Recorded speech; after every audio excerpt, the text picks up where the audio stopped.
Hello, welcome back to Funk's Film Reviews. I'm Corey Funk. And last night I finished all the 1980s. I was born in 81, and so it was 81 to 89. Now, today I started the 90s, already did Goodfellas, now I'm doing 1991.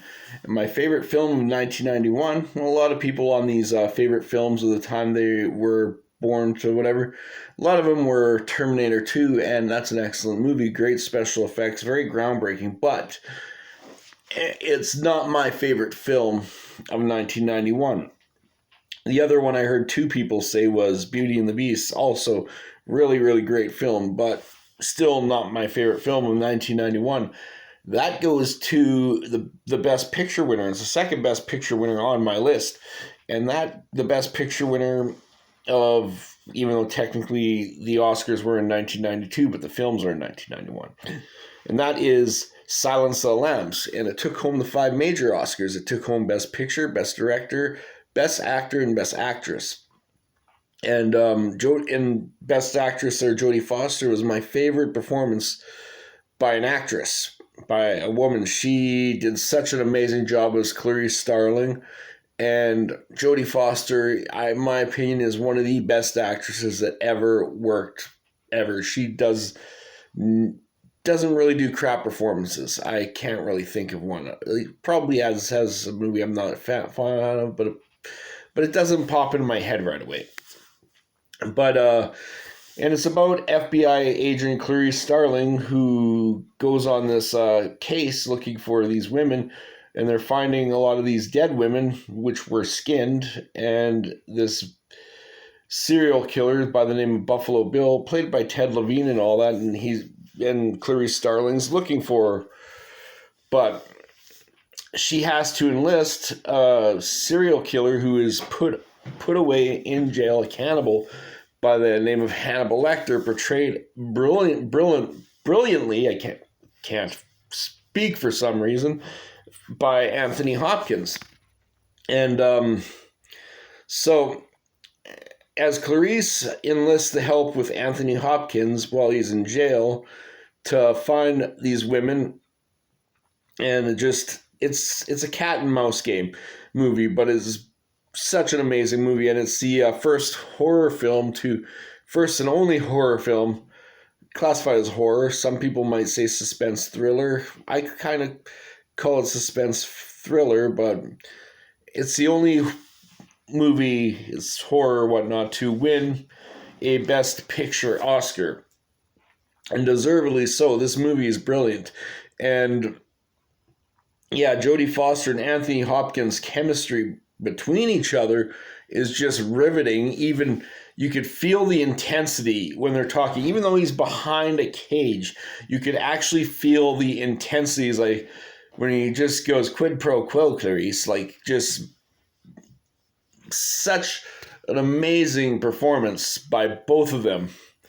And Anthony Hopkins is, even though technically a lot of people think it was category fraud simply because he's only really on, somehow he's only really on screen if watching the movie for 10 minutes. So it's not, but it's somehow he manages to have that feel throughout the entire movie that he's always there. And I think that's kind of the purpose of Anthony Hopkins' character in this movie.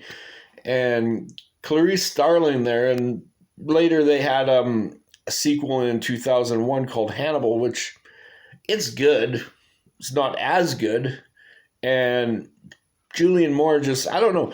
She's another really good actress, but I just feel that Clarice Starling was Jodie Foster's, she nailed that performance, and there is no performance like that.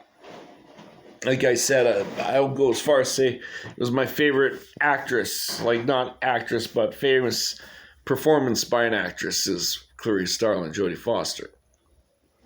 And the crazy thing about this film too is a lot of FBI agents watch it as kind of a serial killer study into trying to catch, it's just knowing that fact also brings another brilliance to it. Why can't I say brilliance today? There, now I know. Now I can say it. It brings another brilliance to it.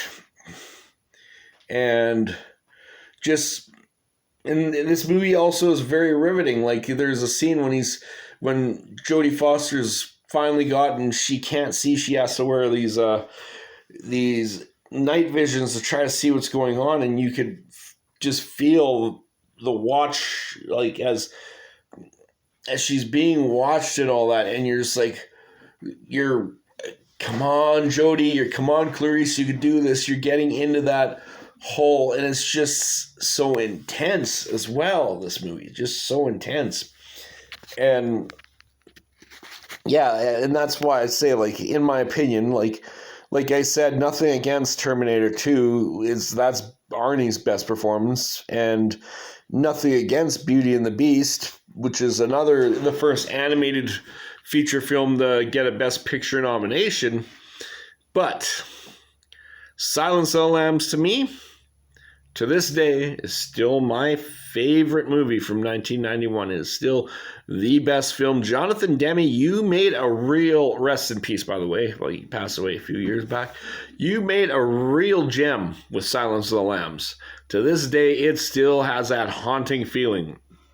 And that is why Silence of the Lambs is my favorite film, and is my personal favorite of 1991. And I'm going to continue with these short reviews as well, and next is 92, and you'll see what that is. Unless you already watched the full thing, which they're already out there. I'm just thinking it's kind of fun to do these short little reviews. So yeah, Silence of the Lambs, best film of 1991. You guys have a good, again, double gold. You guys have a good day. This has been Corey Funk for Funk's Film Reviews. Take care of yourself. Bye.